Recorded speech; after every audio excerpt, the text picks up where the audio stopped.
Allahu Akbar.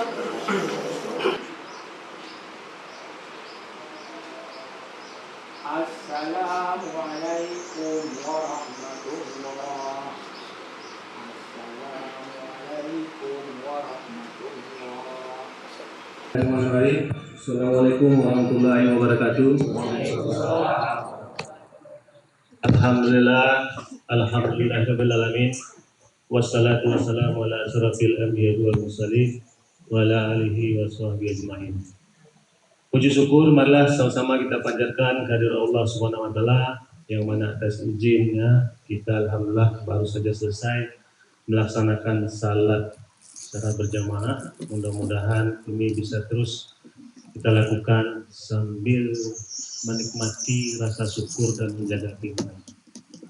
Tanpa salawat dan salam panjang alam Nabi besar Muhammad Sallallahu Alaihi Wasallam yang telah membawa umat manusia dari alam jahiliyah ke alam yang berpengetahuan seperti yang kita rasakan pada saat ini.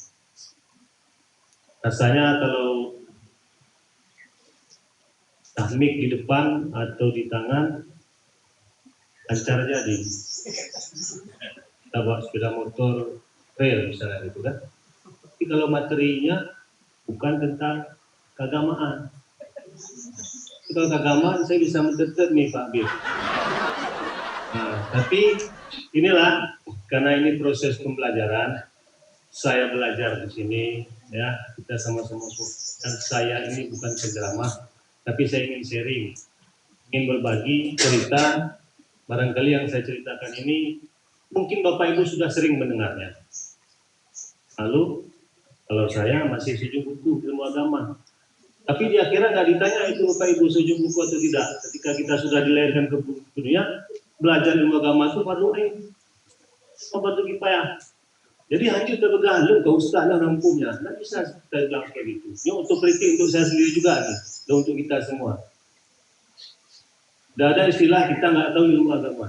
Contoh, kenapa kita belajar kuliah S1, S2, S3, termasuk saya profesor, tapi kita meninggalkan ilmu yang lain, terutama ilmu akhirat.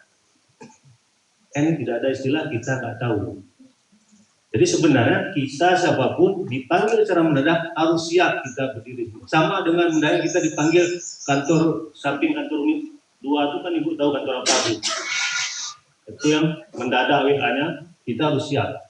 Sama juga seperti itu. Nah, jadi ini pengantar Bapak Ibu. Terima kasih Pak Habib. Terima kasih Bapak Ibu kawan-kawan semua yang sudah mengundang saya. Jadi hari ini mungkin saya mencoba mengupas tentang yang namanya nafsu.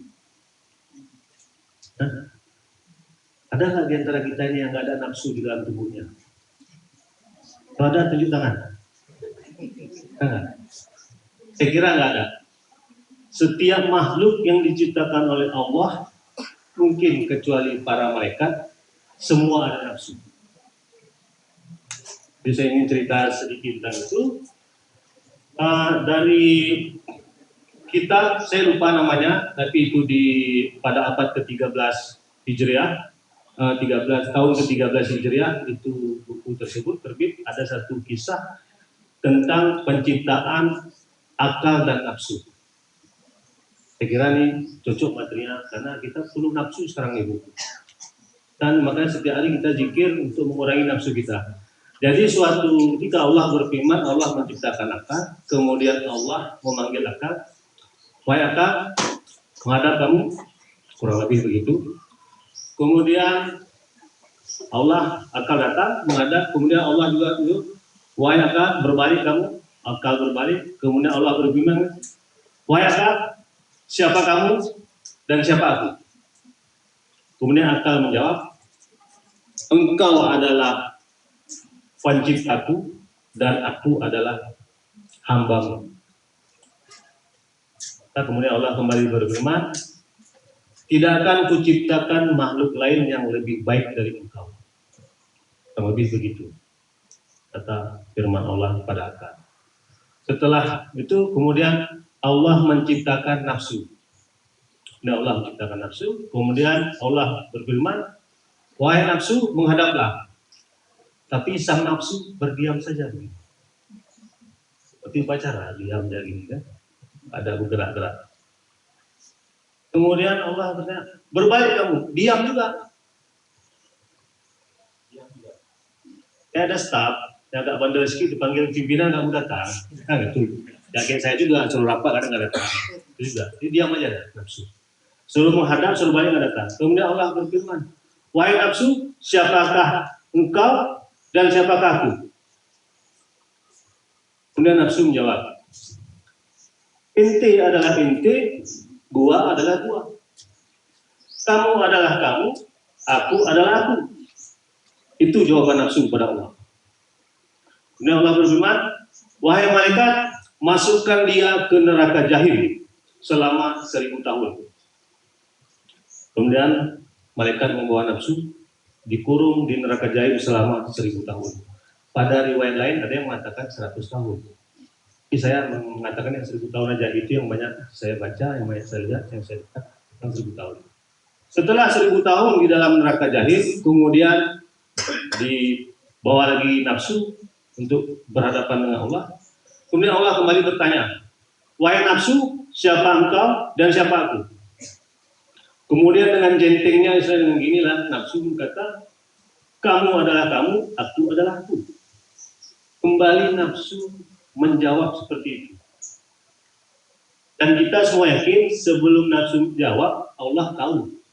Karena kita semua ciptaannya. Tapi Allah sengaja ingin bertanya dan ingin mendengar apa jawaban nafsu. Kembali nafsu mengatakan, kamu adalah kamu, aku adalah aku. Kemudian Allah memerintahkan mereka untuk memasukkan kembali nafsu ini ke neraka sakar. Neraka yang sangat dingin sekali. Selama 1000 tahun. Setelah 1000 tahun, kita belum ada waktu itu, Bu. Kita belum diciptakan pada waktu itu. Setelah 1000 tahun, dihadapkan kembali nafsu. Berarti udah berapa? Sudah 2000 tahun. Kemudian Allah kembali bertanya dengan pertanyaan yang sama.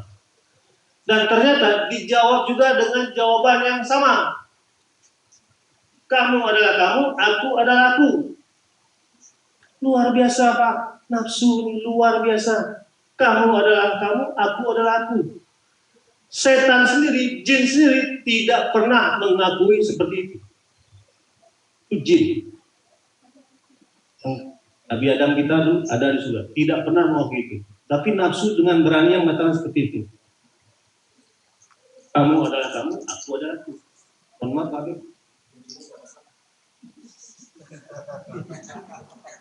Nah, setelah itu kembali Allah berfirman, wahai malaikat, masukkan dia ke dalam ruangan, jangan diberi makan, jangan diberi minum, jangan diapa-apakan, jangan dipenuhi permintaannya. Masukkan dia ke situ. Masuklah ke dalam ruangan, yang ruangan itu tidak boleh makan, tidak boleh minum. Berarti pengertian saya, sebelum itu kita di neraka surga boleh makan, boleh minum. Tapi misalnya kalau minta durian kan dikasih yang dari belakang rumah tuh. Kan lain-lain ya, minta susu kasih nanah, mungkin kan begitu kalau kita baca tentang akhirat, tentang neraka.